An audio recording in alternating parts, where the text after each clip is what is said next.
At dito naman mga katiits ay iyang bato na yan ay meron siyang islas pababa. Ayan. At itong katabi niya, ayan, nilinis ko muna yung damo.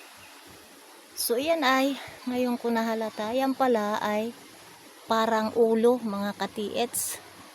Ulo siya na nag-point papunta doon. At kanya hinati. At yan ang nasa ilalim na bato. Napansin ko kanina mga katiits ay itong kanyang ibabaw at inalis ko yung damo. Itong ibabaw niya ay meron uli siyang uka. Malalim mga katiits oh.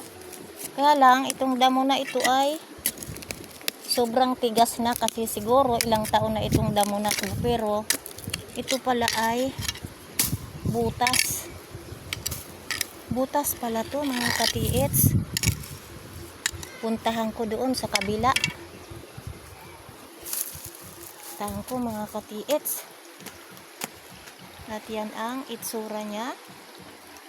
Kung paano siya hinati-hati. Kung paano po siya hinati-hati ay iyan ang itsura. Yan.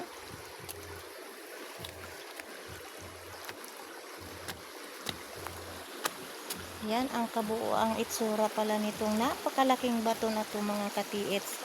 Ayan. Ayan, malalim pala. Parang V.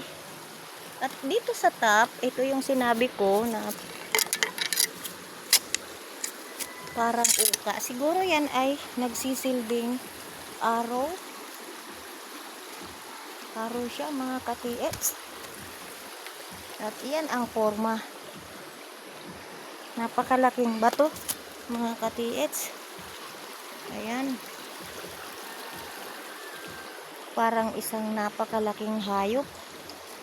Malaking hayop. Ito ay letter C. Yan ang ibaba niya. Yang nag-uugnay doon. Tapos parang letter B. Ayan. At pababa dito. Ayun, napakalalim mga katiits. At dito na ang harapan niya. Yung sabi ko kanina na napakalaking hayop na parang hindi naman elepante. At ito yung kanyang islas. Para siya TH mga parang 7. Yan. At ito ang kanyang ibaba. Ayan din ang katabi niyang bato. Mga katiits. Yun ay parang wall type. Tapos bumaba. Yan. Nagturo dyan sa ibaba. Na parang ganito. So, hanggang dito na lang muna mga katiits. At maraming salamat muli sa panunood.